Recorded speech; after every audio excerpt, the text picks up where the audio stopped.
I mean, you need to take into account the success rate of your applications. So Yes. if you're getting an interview like one every 7 applications, you are a superstar. You're crushing it. You are better than anyone else who's applying to jobs. If you are getting like 1 in 12, you're fine. Nothing wrong with your resume. I would maybe just think about prepping for interviews.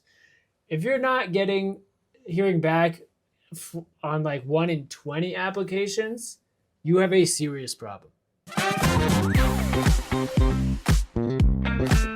Welcome to Next Job Now. The podcast where we help you get your next job right now.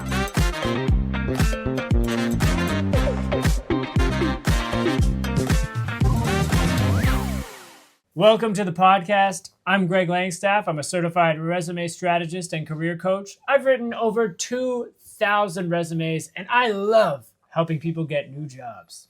And I'm Jeff, and I have a lot of questions about job searching.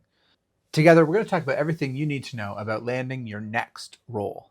In this episode, we're talking about not hearing back. We're going to talk about what to do, why it happens, and what do we do instead of waiting. Yeah. So, Greg, answer the question we all have. I'm qualified. Why am I not hearing back? Other people are more qualified. Or you have undersold yourself on your resume to a dramatic point that it does not look like you're qualified. How will I know? I mean, you need to take into account the success rate of your applications. So Yes. if you're getting an interview like 1 every 7 applications, you are a superstar. You're crushing it. You are better than anyone else who's applying to jobs. If you are getting like 1 in 12, you're fine. Nothing wrong with your resume. I would maybe just think about prepping for interviews. If you're not hearing back on like 1 in 20 applications, you have a serious problem. It might be a resume problem. It might be a you problem, both of which need to be heavily considered.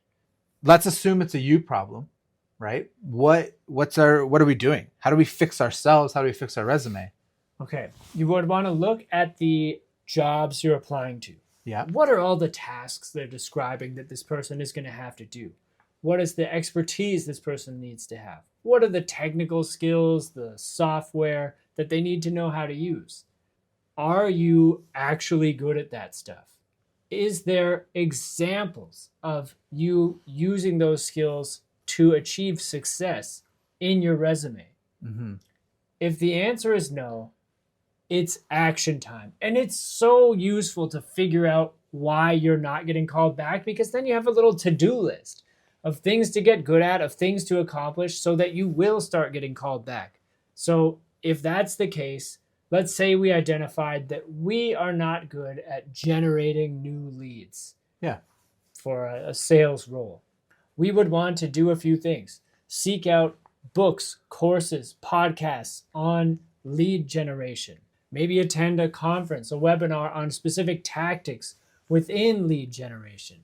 Then we would want to step up our game at work, change how we're going about generating leads, try these new approaches, steadily improve over time, track our progress, and then put in the resume all the courses you took, all the training you did, and the measurable improvements in your lead generation. So we can say that we're now converting at like X percentage more than we did last year, or above target, or whatever it is. Like, that's the entire process to identify why you're not getting the job, and then like improve yourself and then improve your resume. So we've identified that I'm not good at a task, lead generating. Yes. I go and do a bunch of PD. I get a certificate. I do these things. What if I'm unemployed and I can't do measurable things, but I want this job? And I've done all the development to get it. Yeah. Is there a way to get that job, or am I not qualified for that job because I haven't done it? Yes, I studied it, but I have zero experience. Yeah. Well, two options for you. So if you have added a skill while unemployed, but you haven't had a chance to apply it in like a business setting, and that's an important skill for the jobs you want. One option is to apply to jobs that are a step down, that might support someone doing that work, and then work your way in, and in that job look to add that experience through like taking on additional responsibilities, angling for promotions, that kind of thing. Mm-hmm. Option two is start a business, start a consulting practice, start a side hustle, something where you can use that skill actively. Right. Because that, after a few months, is going to start to carry some weight, especially if you find yourself succeeding in that work. And like starting a consulting practice isn't this thing. You don't have to like file and have an LLC.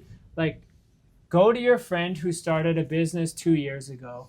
Ask if you can help for free, just for something to put on your resume. Like, it can be that simple. Like, get out there and just get experience one way or another. It's going to be awkward. It might be unpaid, but it will move the needle on the resume. So those are some like helpful ways to identify.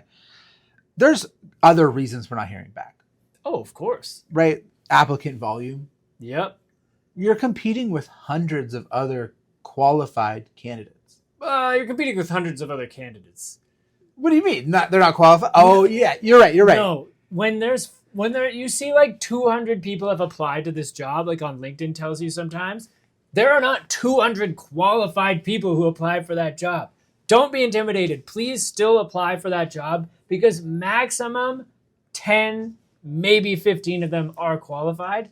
Like, it's about 5 to 7% of applicants for any given job are actually qualified. So just apply. Apply to the job. Yeah, don't be intimidated by the numbers, because they're inflated. Yeah. Now the thing is, and if you're thinking like, well, if no one's qualified, why aren't I getting interviews? If 5 people, 5% of 200 applied or qualified, that's 10 people. They're not going to interview 10 people. They're going to interview their top 4, maybe top 3. So you need to be more than qualified. You need to be really, really impressive. There could, again, internal candidates. You might not be hearing back because of a decision delay. You don't know. 2 months they could go by and you might hear back. Mm-hmm. Silence isn't always a rejection. Yeah, my first job I got out of grad school, I got the yes a full month after the interview. Oh, easily. I've told this story before. The HR person quit shortly after our interview. Mm-hmm. They had to post the HR job, hire someone, and then train that person, and then that person stepped in and finished my hiring paperwork. So there's a lot of reasons you could not be hearing back that aren't your fault. When do you think it's okay to reach out? Oh, when can I ask, like, hi, I applied to this job. I haven't heard anything back. I'm wondering if you have an update for me. Yes, but also who gets to send that message? If you're a 1 in 100 interview rate, I feel like you don't get to be that person. Oh, great question. I think you get to ask for a follow-up when you're a 1 in 7. Am I bold on this take? If you are the type of person who is typically getting interviewed for the type of job that you applied to, and on this particular job you didn't hear back, yes, you can reach out to ask if you are, if they can update you on next steps or if you've been passed over. Mm-hmm. The message to send to a hiring manager if you applied and you haven't heard back, to win them over, to be polite, and to get some information is this. Mm. Hello, whoever. I recently applied to this blank job at your amazing company. I haven't heard back yet, and I had some questions regarding next steps and timeline. I understand that this would have been a highly competitive applicant pool because this is a great opportunity at a fantastic company. So I understand if you have moved forward with other candidates. If that's the case, I would love if you could give me a little bit of feedback so I can improve myself for next time. If the process is still ongoing, I would love to get an idea of timeline because I do want to prioritize this job as it is the top of my list. Ooh, a little bit of flattery, Yeah. a little bit of asking for follow up and engaging to get a response. Yeah, and you're like, also, I'm trying to get better. I'm the type of person who keeps getting better and better. And you're my number one. Yeah, Make them feel so special. you have to. Okay, if we are going to send a message, what's an appropriate amount of time to follow up to ask? I would say, like, you don't want to be annoying. Like, that's the underlying thing. And when is annoying? Okay, so annoying is twice. Like, you get one follow up. This is a one-shot opportunity. Yes. If you want to reach out and check in because you haven't heard back, once is the absolute maximum. If they ignore you, it's over. Back away. Let her go. Yeah. If you want to reach out, when is a good time? Definitely not in the first week. Probably put you at like 2 weeks. 2 weeks. Yeah. I'd say like a safe amount. 2 weeks after you apply. You can do a thank you on the same day or next day. Yeah, 24-hour limit, I'd say, for the thank you email. Don't use a thank you email to follow up. Or 2 the days thank later. you, Crane. Thank you, Crane. Oh, are you saying like, what about after a job interview? Oh yeah, that's a good point. But I was just overall when to follow up. When is it an appropriate time to say, hey, wanted to check in on my application? Mm-hmm. That makes sense. If it's been 2 weeks since you've applied to a position, then if you got an interview and you haven't heard back, same rule applies. 1 to 2 weeks, not within the first week, 2 weeks later. Yeah, let me sum up. Thank you. If you want to reach out to a company because you haven't heard back, here's the time frame. If you applied to the job, you wait 2 weeks after the application, then you can send a follow-up to check in. If you interviewed for the job, you can ask after 1 week. Thank you. That was crisp and clear. Take it away. Perfect.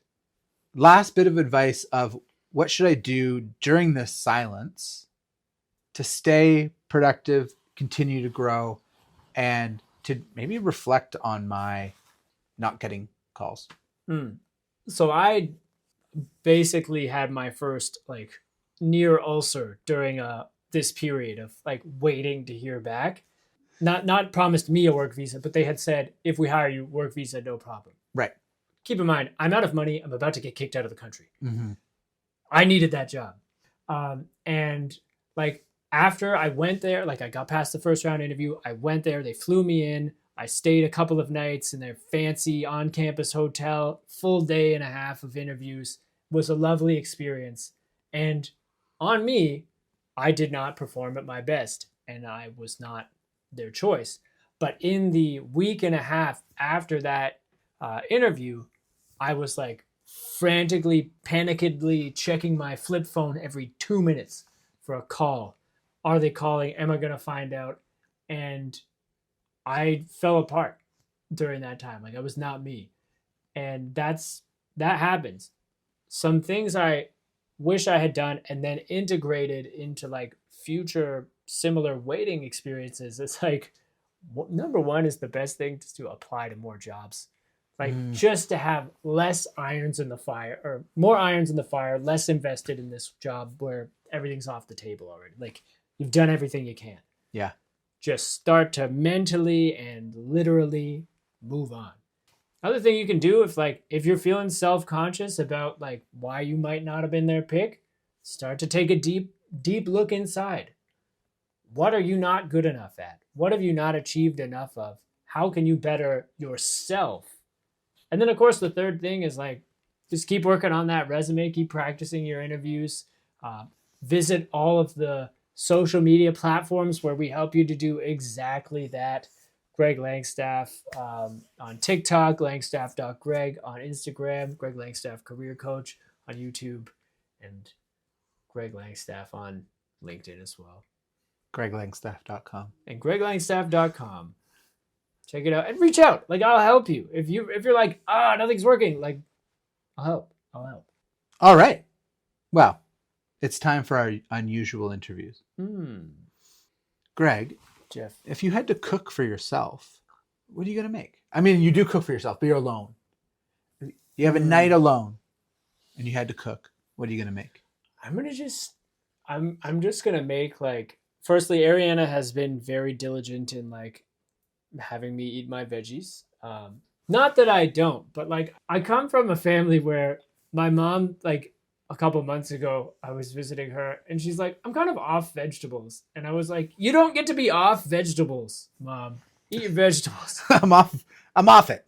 I'm not interested in those vitamins. It's just like it's like I'm trending away from vegetables right now. So replacing with what? Eggs and meat? no, she can't have eggs. So just meat. But yeah, so I'd have a big old mess of vegetables, and then like my favorite thing to make, probably that's like super healthy and I'm actually good at making, is like a shrimp salad. A shrimp salad? Yeah, I love a shrimp salad. I love shrimp. Any seafood, really.